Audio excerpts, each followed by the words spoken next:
So you have a new project, and off you go, guns are blazing. Before you know it, tackling one problem has created another, and then another. So let's look at how to solve the right problem, and today's lesson all begins with a prison break that literally did not think outside the box. Hi Heidi, hi Brent. Hey. Hi. So after our last podcast, Heidi, you sent me an article, and I have to say it was highly amusing, but I was fascinated that you felt it was relevant to the workplace. It was about a prison in Rome, and can you sketch out what it was about and give our viewers a little bit of an insight to this, and why on earth you've brought it up in our business podcast? Oh, this was a lovely little article that I picked up on that I thought was rather brilliant. A prisoner in Rome, in a high-security facility with connections to the mafia, decided that he had a problem that needed solving. To this end, he had a drone fly over the prison, drop in a gun. He used the gun to threaten one of the guards, got himself out of his cell, stole the guard's keys, tried to break into another prisoner's cell, was unable to operate the keys properly, shot through the bars trying to kill these people who were causing him problems in the prison, missed them, and then took an illegal cell phone to call his lawyer and say, I have a problem here. And the lawyer was like, I think you should give back the gun and surrender yourself. I don't think you're in a good position. Oh, that sounds like, if you saw that on a TV show, you'd think, well, this is just bonkers. This is just so unrealistic, but my word. Yeah, it's almost a Monty Python skit. Yeah. Well, I mean, yes, there's certainly elements of that story that are very amusing, unless you were the guard that had that gun pointed at them. But thankfully, everyone was okay. Yeah. How do you see this in relation to your clients? I find it fascinating because you're watching this prisoner go, I have a problem. And he's certain he has a problem. And he thinks only within the walls of the prison, which is really interesting how our psychology literally physically limits us to the walls around him. And it never occurred to him to think, what are options outside of these prison walls for solving my problems? He didn't think maybe leaving the prison eventually would solve his problems. And it's such a beautiful illustration of how we identify we have a problem and yet are so narrow in how we look for a solution, and we frame that problem and we try to solve it. So his problem were some gangsters that he wanted to no longer be gangsters or alive. Is that the... He just didn't want to be bothered by them yes, anymore. they were probably harassing him. Yeah. Right. And it's interesting, and we all fall prey to this, is that when we see a problem and we identify it either in our life or at work, we think the first solution we come up with is the answer. Right. And that so often happens right now. It's that narrow view of, there aren't enough workers for my jobs that I have. Well, maybe you think of it differently. Am I paying people enough to take this job? And then I might be able to find employees. But we so often go with, I hate to call it the gut instinct because it's usually wrong, but we go with that initial instinct. I know what the problem is. Here's the solution. Let's follow down this rabbit hole of lack of success. Yeah. It's that big question of, are you sure that's the right problem to solve for? You would think this gentleman would have thought about, maybe if I talk to my attorney, he can talk to the judge and get me moved to another part of prison. Or I can be on my best behavior, maybe I can get out of here early and leave them behind. No, he decided that trying to smuggle in a gun into an area where there's guards there's cameras, everybody saw what he did, that somehow was going to solve his problem? Right. I mean, it was a creative solution, that's for sure. How do you get your clients to cognitively retrain them to think beyond that narrow focus? How do you get them to think beyond that structure and do something a little bit more creative to fix problems, rather than, like you said, your example was just let's employ someone and throw some money at them? How do you get them to change their thinking on that? Sometimes with humor.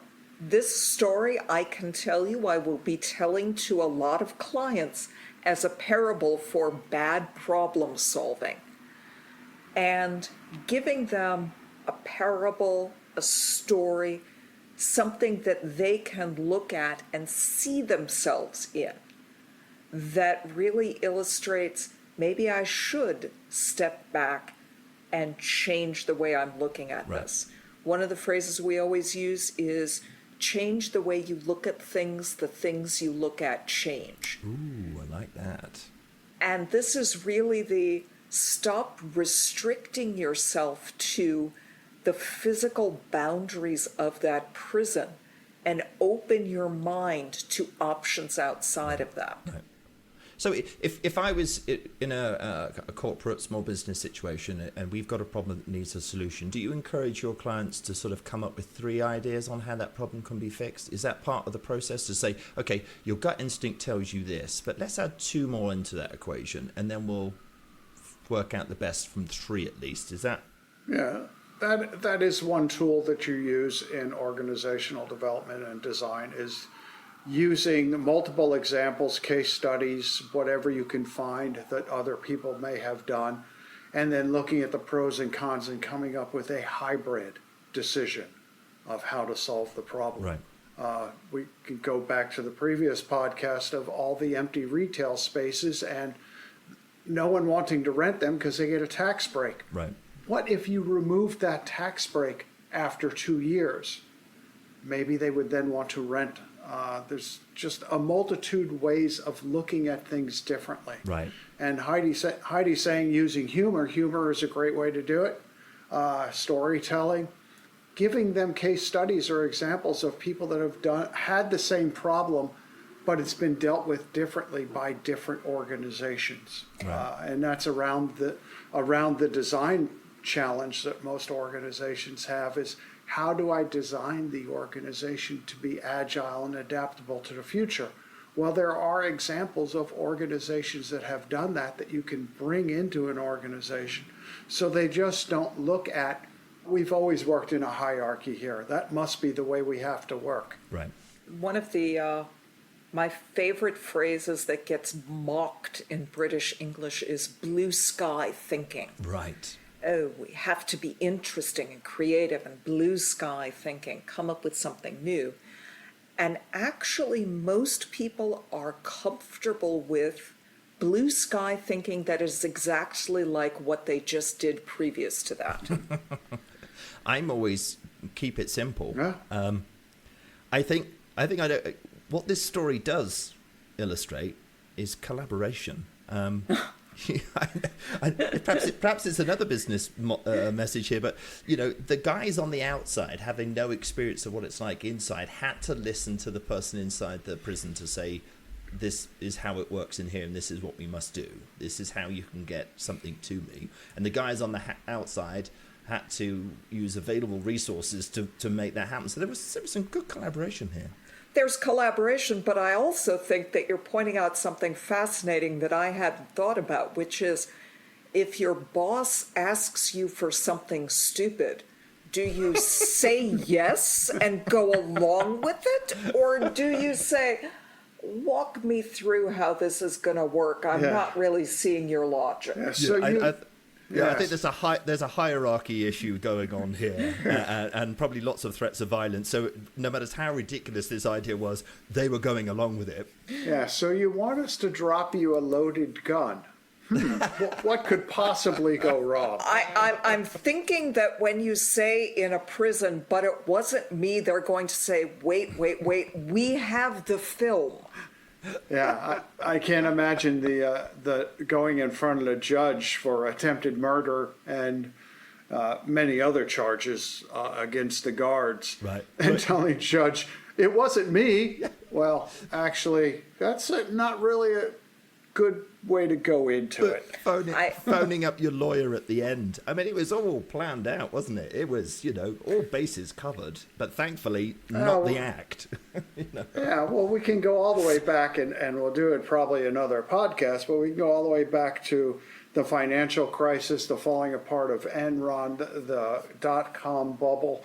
All of those things there were pieces of, we saw a problem and we tried to solve it the same way that created the problem. Right. And that doesn't solve the problem. Yeah. Right. So there's actually a lot more in this crazy tale of crazy than it looks like. Well, I think the message to the viewers is don't do the crime, don't do the time. Yeah, Well, that would be one place to start, but there are multiple levels to get into this. But I'd say let's hook viewers for next time when we're going to be talking about something we like to call zombie organizations. Excellent. Well, thank you very much, Patty and Brent. That was a very amusing, if somewhat bizarre episode, but we like that, don't we? All right, we'll talk next time about zombies. Let's see where that goes. Love it. Take care, guys. See you next week. All right, ciao, ciao. Bye.